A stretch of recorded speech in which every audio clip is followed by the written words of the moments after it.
I reckon it's time I told this story proper.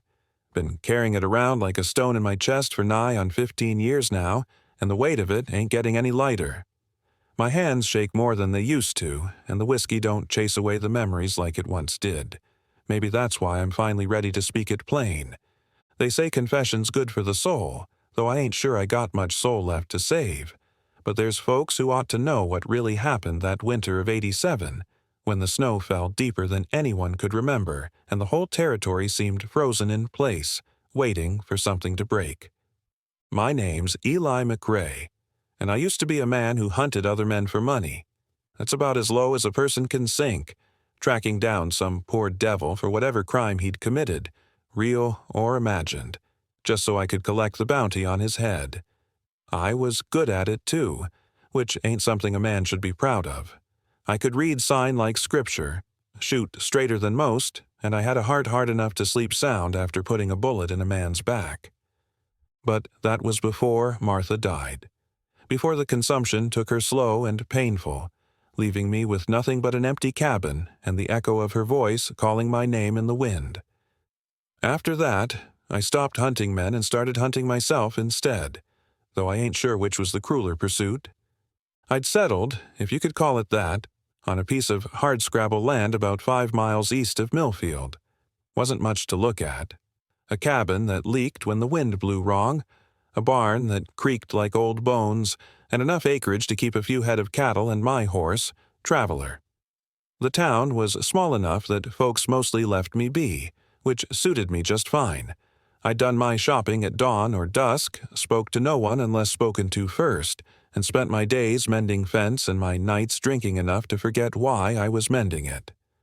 That's how I'd been living for 3 years when I found them.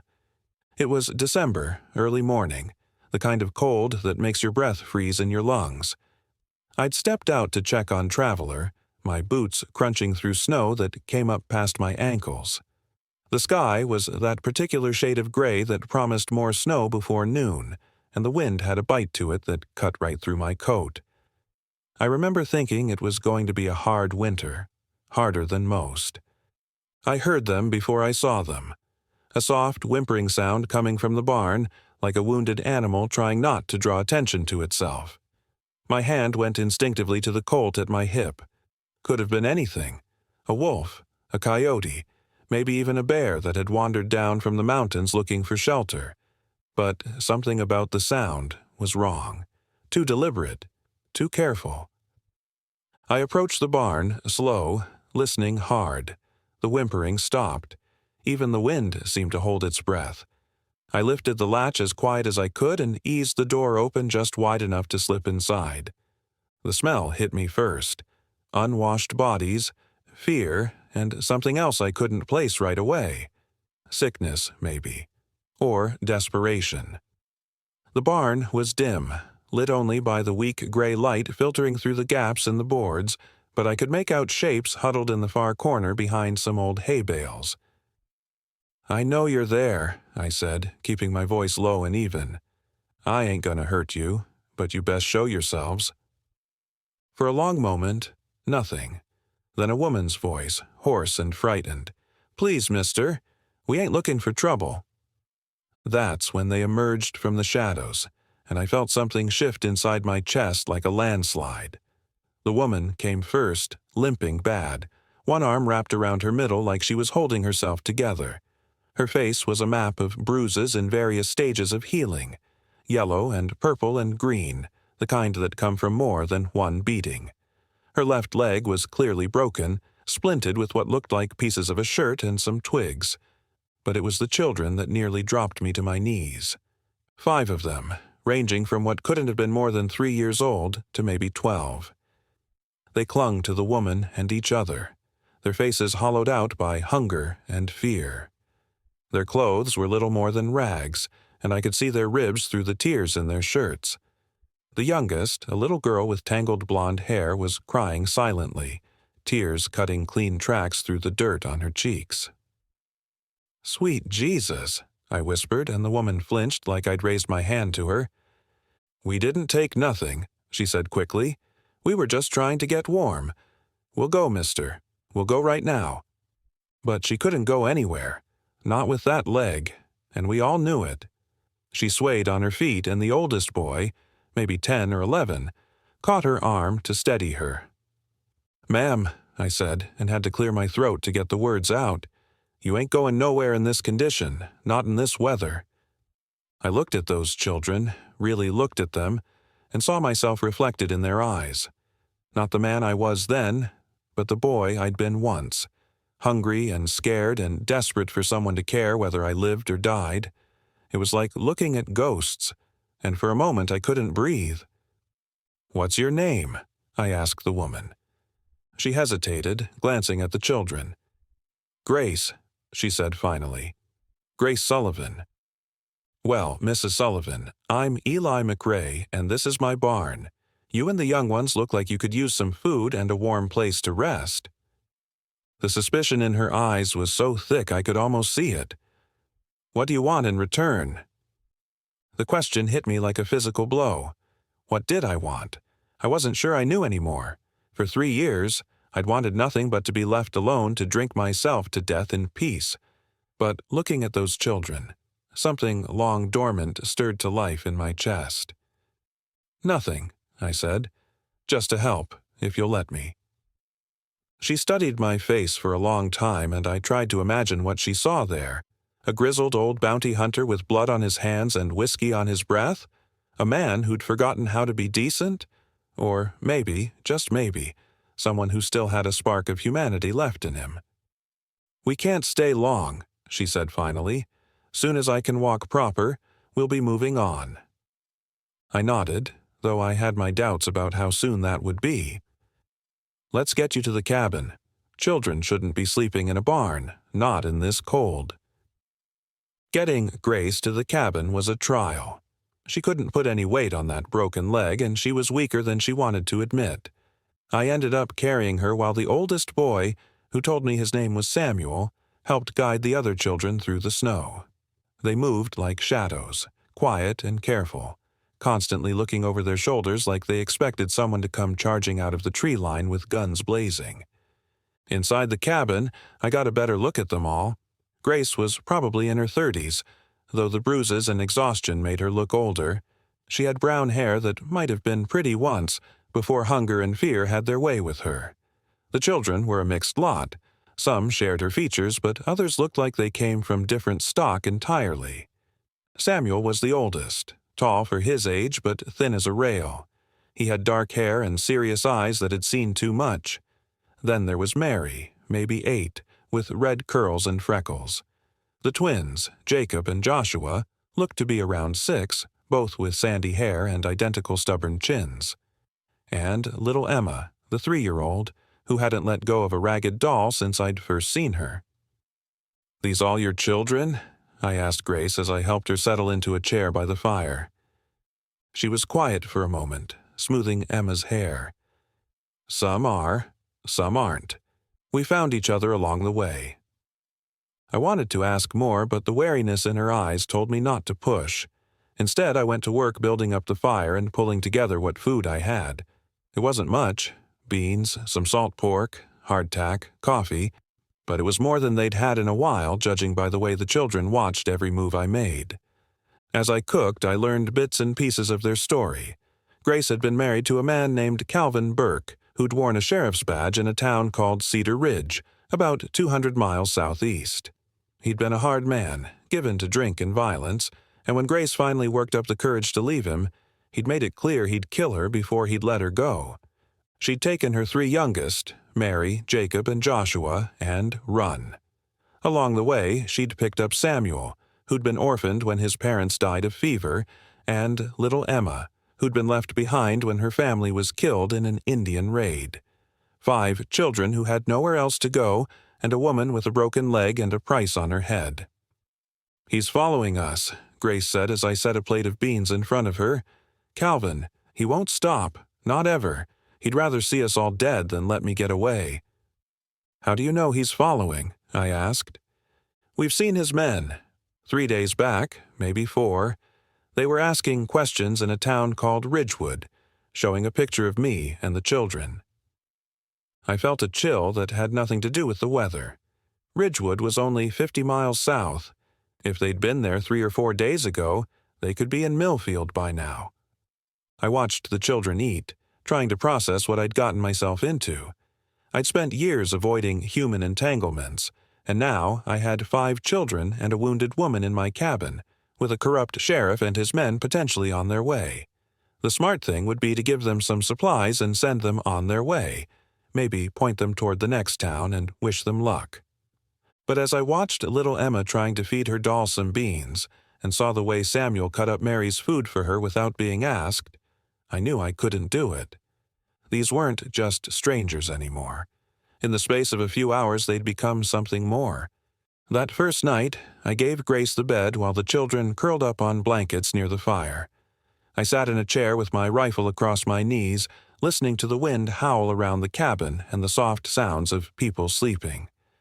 It had been 3 years since I'd heard anything but my own breathing in this place, and the sound was both comforting and terrifying. Around midnight, I heard Grace calling out in her sleep, pleading with someone named Calvin not to hurt the children. She was reliving whatever had driven her to run, and the fear in her voice made my hands clench into fists. I'd known men like Calvin Burke, bullies who used badges to justify their cruelty.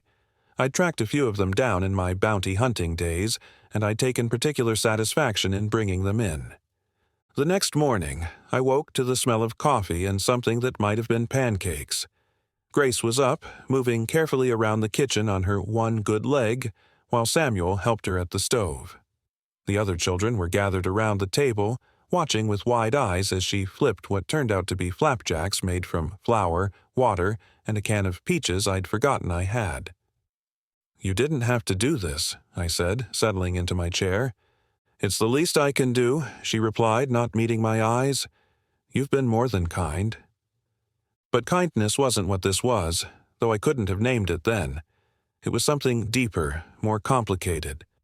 It was the feeling of being needed again, of having a purpose beyond just surviving another day. It was the sound of children's laughter when Joshua told a joke that wasn't funny but made Emma giggle anyway. It was the way Mary hummed while she helped clear the table, and how Samuel quietly took on the role of protector, always positioning himself between the younger ones and any potential threat. For 3 days, we fell into a routine. I'd tend to the animals and check the perimeter while Grace rested, and the children played quiet games or helped with small chores. Samuel proved to be handy with tools, and he helped me reinforce the barn door and check the roof for weak spots. Mary had a gift for calming the younger ones when they got scared, which happened more often than I liked. The twins were into everything, curious about how the world worked but careful not to break anything. And Emma had claimed me as her own personal guardian, following me around like a shadow and insisting on helping with whatever I was doing. But it couldn't last. On the 4th morning, I rode into Millfield for supplies and news, and what I heard made my blood run cold. Sheriff Calvin Burke and 2 deputies had arrived the night before. They were asking questions about a woman and 5 children, claiming she'd kidnapped the young ones and stolen money from the town treasury. They had wanted posters with Grace's picture on them, and they were offering a substantial reward for information. I'd seen Calvin Burke from a distance, standing outside the sheriff's office talking to our local law, Sheriff Dalton. Burke was a big man, barrel-chested and thick through the shoulders, with the kind of presence that made people step aside when he walked down the street. But it was his eyes that told the real story. Cold and cruel, the eyes of a man who enjoyed hurting people. I bought my supplies and rode back to the cabin, my mind racing.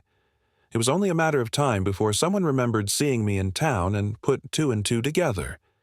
Grace and the children couldn't travel, not with her leg still healing and winter tightening its grip on the territory.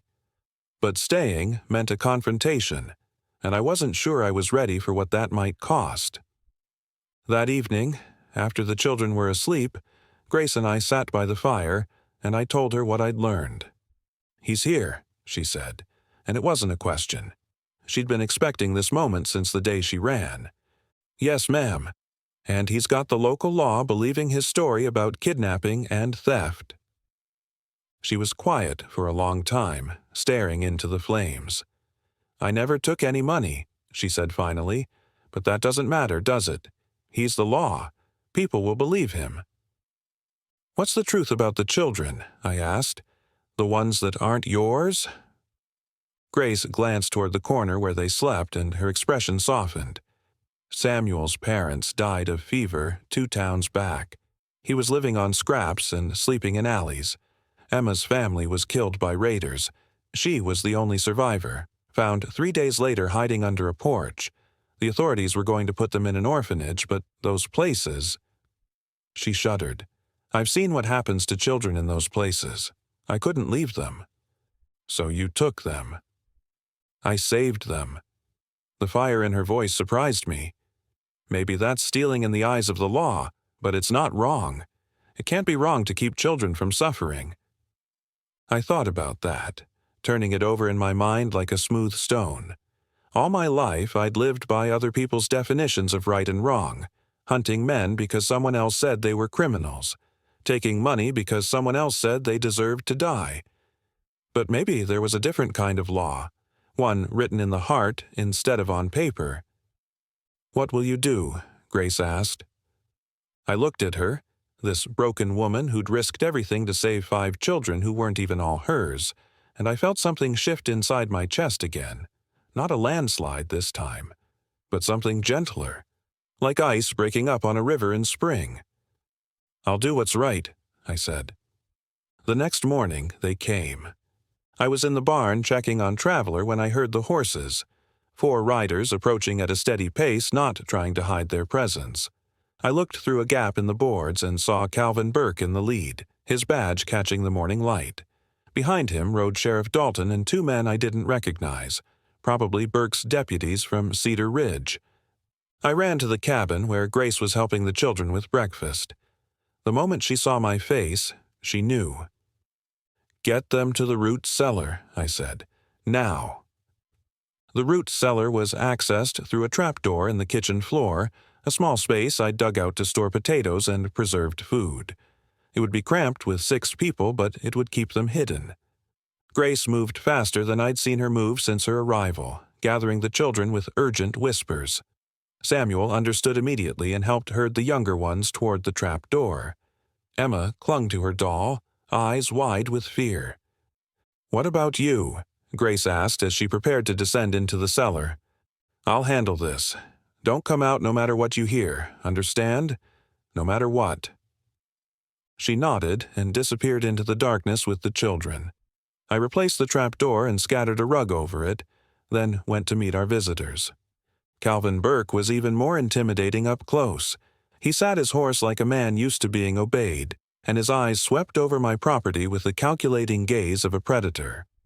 Sheriff Dalton looked uncomfortable, which gave me hope. He was a decent man, if not particularly brave. Mr. McRae, Dalton said as I stepped out of the cabin. This is Sheriff Burke from Cedar Ridge. He's looking for his wife and some children she took. You seen anything unusual around here? I kept my expression neutral, my hands visible and away from my gun. Can't say I have, Sheriff. Been pretty quiet out here. Burke studied me with those cold eyes. Mind if we look around? Woman's dangerous, might have forced her way into your cabin without you knowing. I reckon I'd notice if someone broke into my home, I said, but you're welcome to look. It was a calculated risk. If they searched thoroughly, they'd find the cellar, but refusing would only make them more suspicious, and I needed time to figure out how to play this. Burke dismounted and walked toward the cabin with the casual arrogance of a man who'd never been challenged. His deputies flanked him, hands resting on their gun butts. I led them inside, my heart pounding so hard I was sure they could hear it. The cabin was small enough that a thorough search didn't take long. Burke poked around like he owned the place, opening cupboards and looking under the bed. At one point, he stood directly over the trap door, and I thought for sure he'd noticed something. But the rug was thick, and the fit was tight. Nothing here, one of the deputies said. Burke wasn't satisfied. What about the barn? We trooped out to the barn where they searched through every stall and pile of hay. Traveler watched the proceedings with the disdain horses reserve for people they don't like. When Burke got too close, my old horse laid his ears back and showed his teeth. "Easy, boy," I said, stroking Traveler's neck. "These gentlemen are just looking around." Burke stepped back, but his eyes never left me. "Interesting that your horse doesn't like law enforcement, Mr. McRae." "Travelers got good instincts about people," I replied. For a moment, I thought Burke might push it. His hand moved toward his gun, and I felt the familiar calm that used to settle over me before a gunfight. But Sheriff Dalton cleared his throat. "Nothing here, Calvin. Maybe they went around us, headed for Denver." Burke holstered his suspicion, but not his hatred. "Maybe, but I'll be keeping an eye on this place, McRae. Woman like Grace, she's got a way of turning honest men into liars." After they left, I waited a full hour before opening the cellar. Grace and the children climbed out, stiff and scared but unharmed. Little Emma ran to me and wrapped her arms around my legs, and I felt that ice in my chest crack a little more. "They'll be back," Grace said. "I know." "You should have turned us over to them. It would have been safer for you." I looked at her. This woman who'd sacrificed everything for children who weren't even all hers, and I realized something that surprised me. I wasn't the same man who'd found them in the barn 6 days ago. That man had been dead inside, just going through the motions of living. But these people, this ragged little family, had reminded me what it felt like to be alive. "No," I said. "It wouldn't have been safer. It wouldn't have been right." That night, I sat up planning. Burke wouldn't give up. Men like him never did. He'd watch the cabin, maybe set up ambushes on the roads leading out of town. Grace and the children were trapped, and so was I. But I'd been trapped before, back in my bounty hunting days. The difference was, then I'd only had to worry about saving my own skin. Now I had 6 other lives to consider, including 5 children who deserved better than what the world had given them so far. Over the next week, Burke made good on his threat. I'd catch glimpses of his men watching the cabin from the tree line, and twice I found evidence that someone had been poking around the property at night. The tension was wearing on everyone, especially the children. They'd grown quiet and skittish, jumping at every sound. It was Samuel who came to me with the idea. "Mr. McRae," he said one evening as we sat on the porch watching the sunset, "what if we turned ourselves in?" "Samuel." "Hear me out," he said, and there was something in his voice that reminded me he'd grown up too fast, seen too much.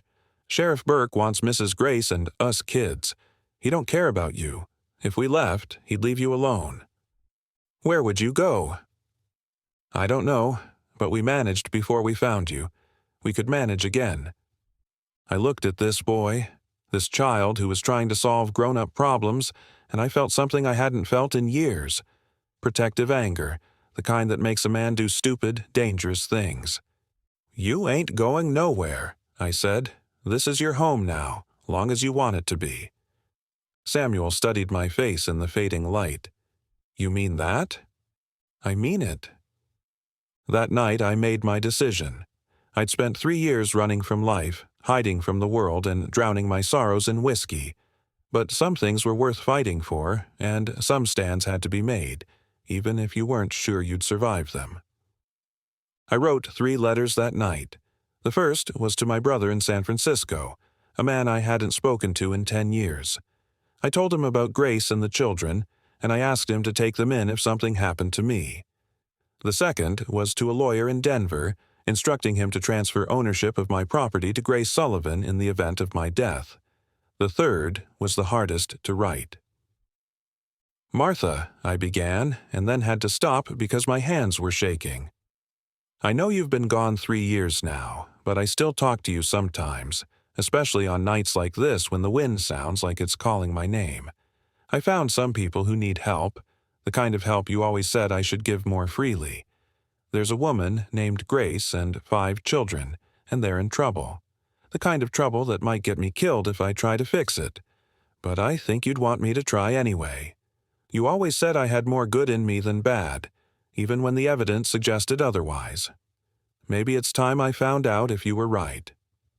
I sealed the letters and put them in my saddlebag, then checked my guns and ammunition. Tomorrow, I'd ride into town and end this, one way or another. I must have dozed in my chair, because I woke to the sound of horses in the yard. But these weren't Burke's men. It was full daylight and they were making too much noise. I looked out the window and saw Sheriff Dalton dismounting, along with Judge Morrison and two men I recognized as town council members. Grace appeared at my shoulder, the children clustering behind her. What do they want?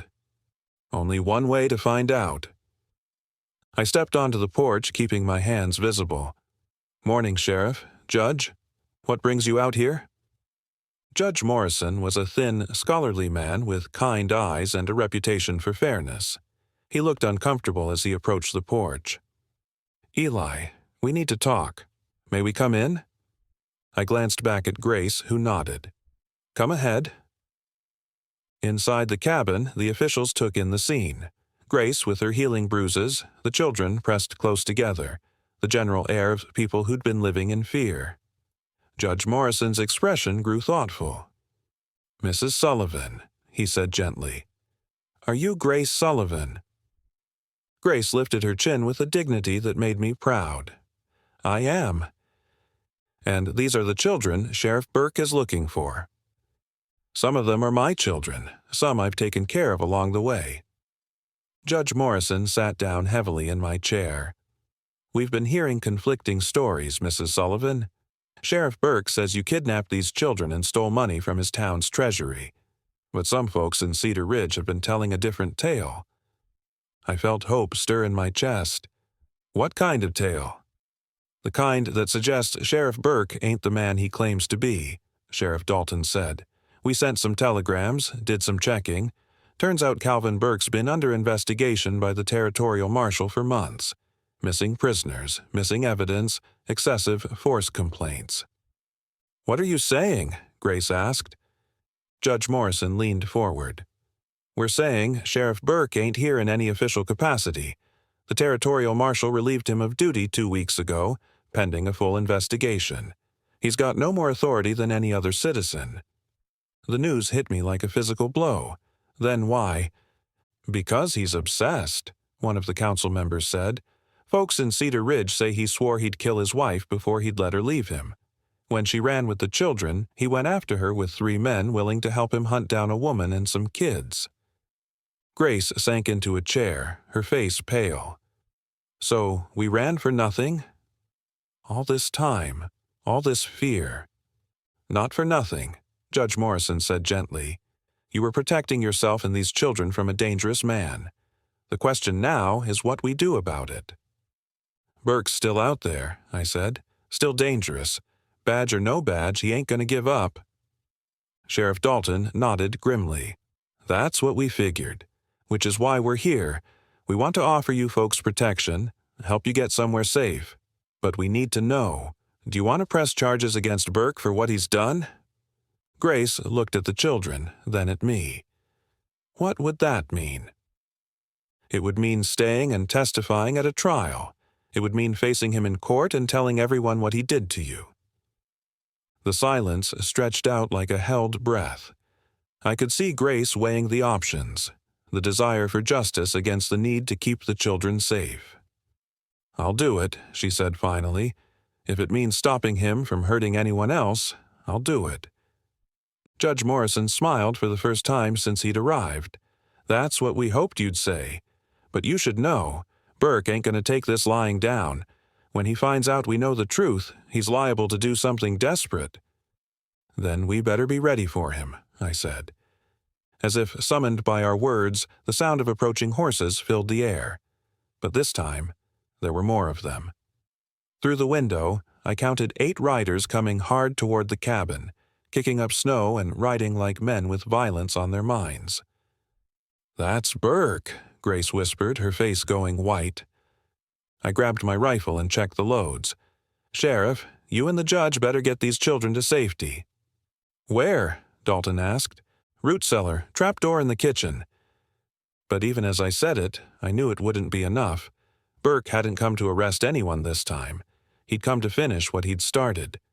The riders spread out around the cabin as they approached, surrounding us like Indians circling a wagon train.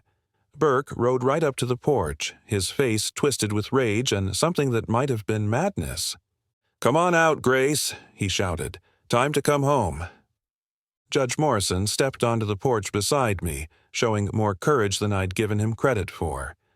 "Calvin Burke, you're under arrest for impersonating a peace officer and making terroristic threats." Burke's laugh was like the sound of breaking glass. "You got no authority over me, old man. This is between me and my wife." "Your ex-wife," Grace said, appearing in the doorway despite my gesture for her to stay back. "I divorced you, Calvin, remember? Right before I left Cedar Ridge." "No court's going to recognize a divorce I didn't agree to," Burke snarled. "You're mine, Grace. Always have been, always will be. And those kids you stole are coming back with us, too." "Over my dead body," I said, stepping forward. Burke's eyes fixed on me with predatory interest. "That can be arranged, McRae. You've been harboring a fugitive, interfering with the law. That's a hanging offense." "You ain't the law anymore, Burke," Sheriff Dalton said, joining us on the porch. "Territorial Marshal stripped your badge 2 weeks ago." For a moment, Burke looked genuinely surprised. Then his face darkened further. "Don't matter. Right's right and wrong's wrong. That woman belongs to me." "Nobody belongs to anybody," I said. "People ain't property." Burke's hand moved to his gun. "Maybe it's time someone taught you about minding your own business, bounty hunter." The words hung in the air like smoke from a gunshot. I felt that old familiar calm settle over me, the cold clarity that had kept me alive through a dozen gunfights. But this time, it was different. This time, I wasn't fighting for money or reputation. I was fighting for something that mattered. "Judge," I said quietly, "you and the sheriff get everyone inside. This ain't gonna end with talking."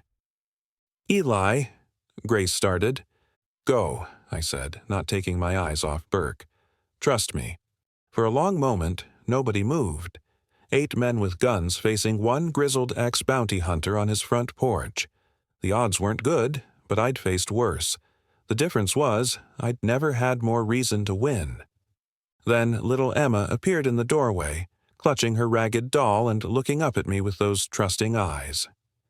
"Mr. Eli," she said in her small voice, "are the bad men going away?" Something inside me broke open like a dam bursting. All the love I'd buried with Martha, all the protective instincts I'd thought were dead, came flooding back in a rush that nearly dropped me to my knees. "Yes, sweetheart," I said, my voice rougher than I intended. "The bad men are going away." Burke saw the look on my face and smiled. Touching. Real touching. But it ain't gonna change nothing. He was wrong about that. It changed everything. I stepped off the porch, walking slow and deliberate toward Burke's horse. My hands hung loose at my sides, but I could feel the weight of the colt on my hip, familiar as an old friend. "Here's how this is going to work, Burke," I said.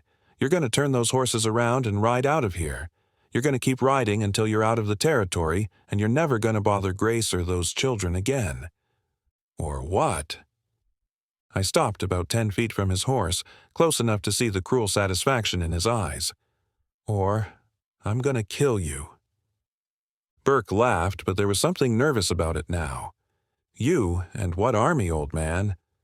"Just me," I said, "but that ought to be enough." The silence stretched out, broken only by the sound of wind through the trees and the nervous shifting of horses in snow. I could feel everyone watching, waiting to see who would blink first. "You know what I think," Burke said finally. "I think you're bluffing. I think you're just an old drunk who's lost his nerve." "Could be," I admitted. "Only one way to find out." Burke's hand twitched toward his gun, and I knew the moment had come. But before either of us could draw, a new voice cut through the tension. "Nobody move." The voice belonged to a man in a long coat sitting a horse at the edge of the clearing. He had a badge pinned to his chest and a rifle pointed in our general direction. Behind him rode 6 more men, all armed and looking like they meant business. U.S. Marshal Tom Garrett, the man announced. Calvin Burke, you're under arrest for impersonating a federal officer, kidnapping, and assault. Burke's face went through a series of expressions: surprise, rage, and finally something that might have been fear.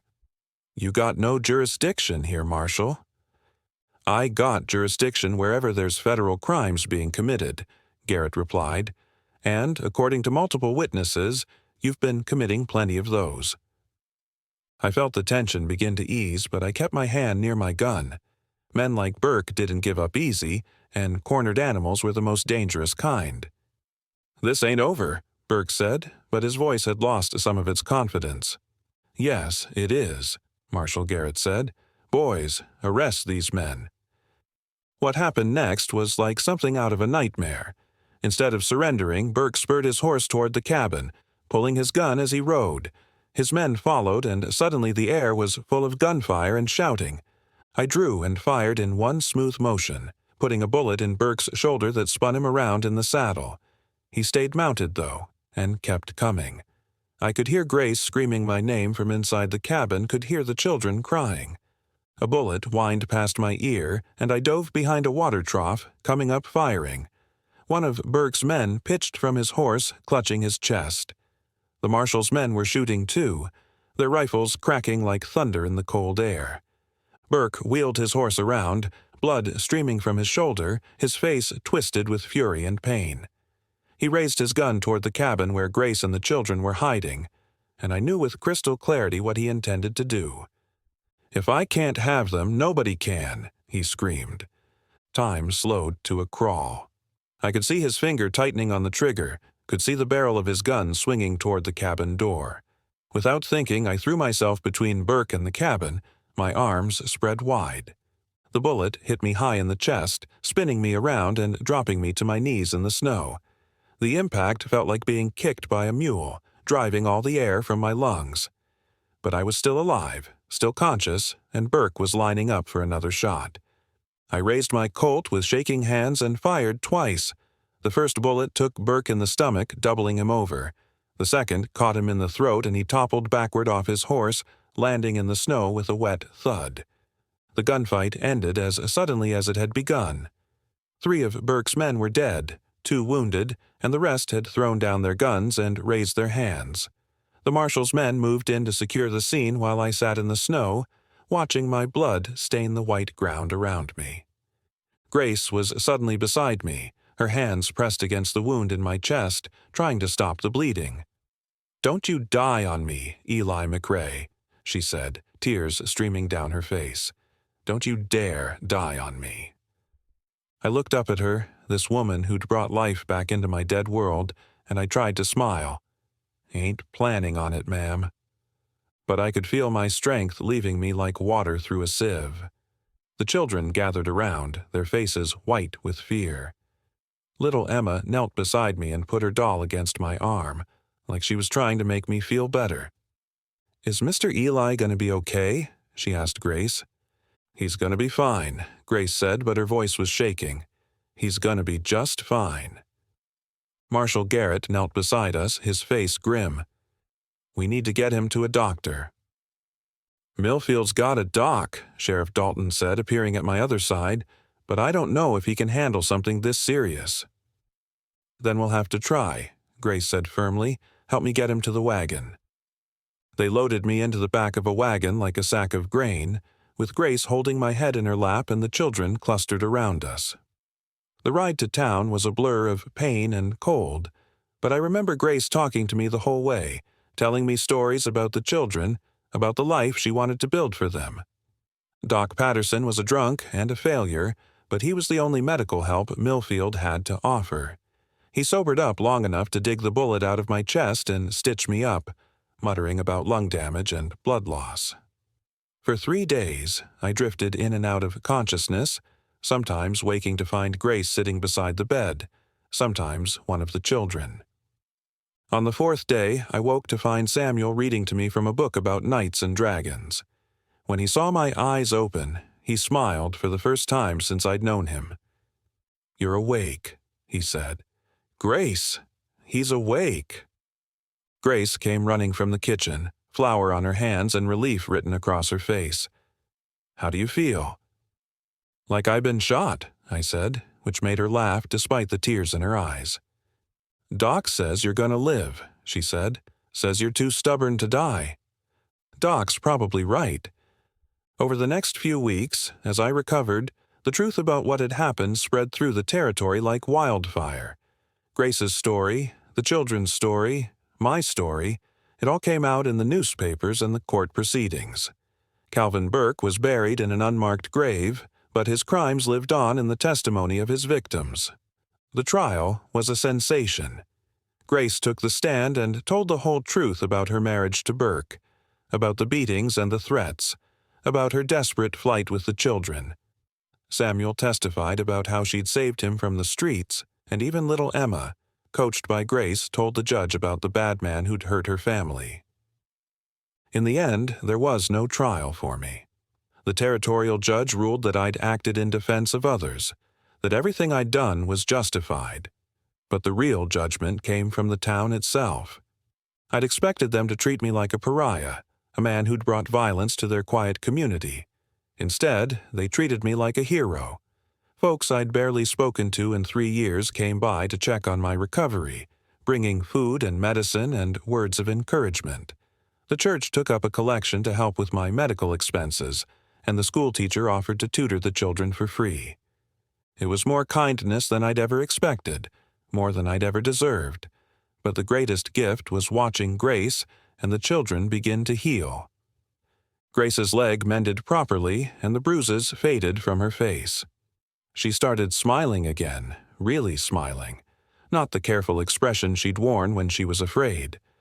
The children began to laugh and play like normal kids, their fear gradually replaced by the security of knowing they were safe. And somewhere in that process, we became a family. I can't say exactly when it happened. Maybe it was the day Emma started calling me Papa Eli instead of Mr. Eli. Maybe it was when Samuel asked me to teach him to shoot, or when the twins started following me around like puppies. Maybe it was the night Grace and I sat on the porch after the children were asleep, talking about the future instead of running from the past. Or maybe it was the day she asked me to marry her. We were sitting in the kitchen watching the children play in the yard when she just came out and said it.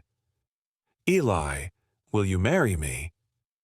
I nearly choked on my coffee. "Ma'am?"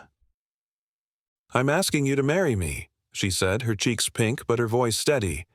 "These children need a father, and I need you." I set down my cup with shaking hands. "Grace, I ain't much of a catch. I'm a broken-down old bounty hunter with more blood on his hands than a man ought to carry." "You're a good man," she said simply.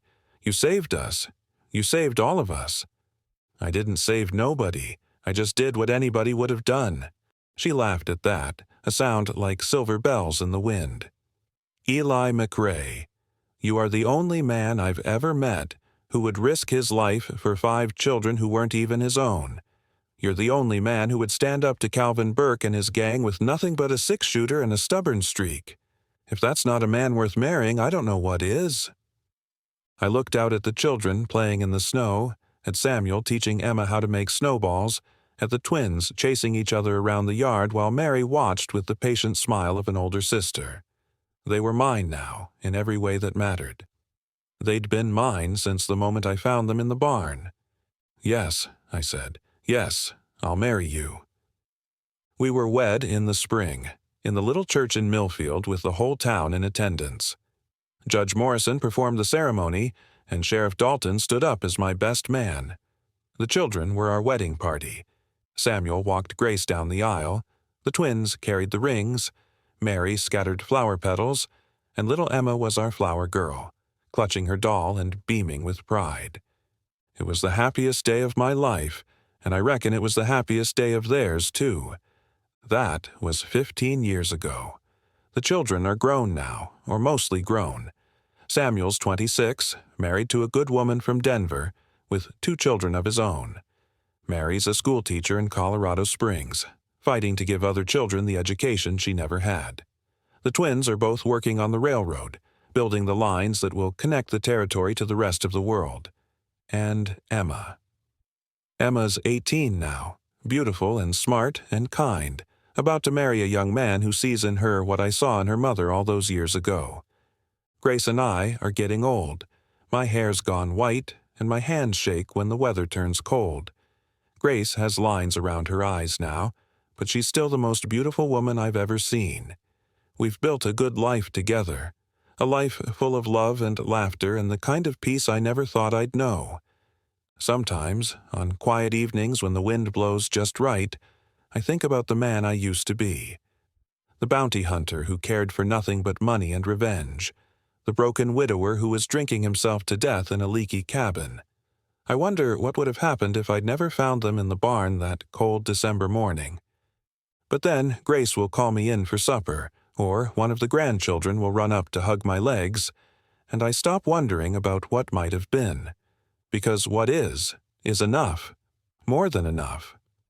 The town of Millfield put up a monument last year, a simple stone marker in the cemetery where Calvin Burke's victims are buried.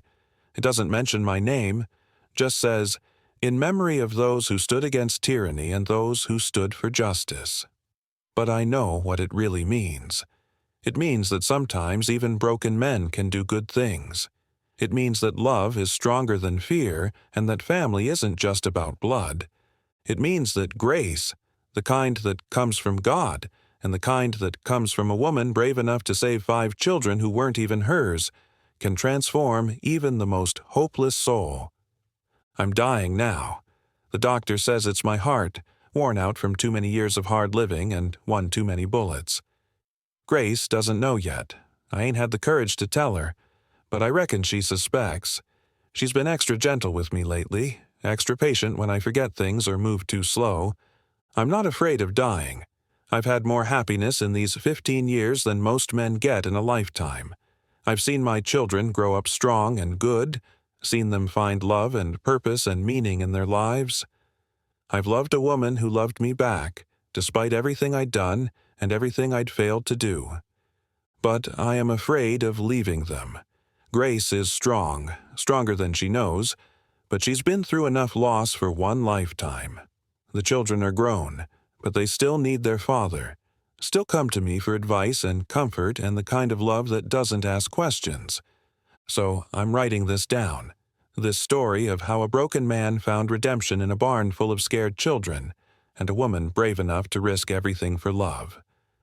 I'm leaving it for them, for my family, so they'll know that what we had was real and good and worth every sacrifice.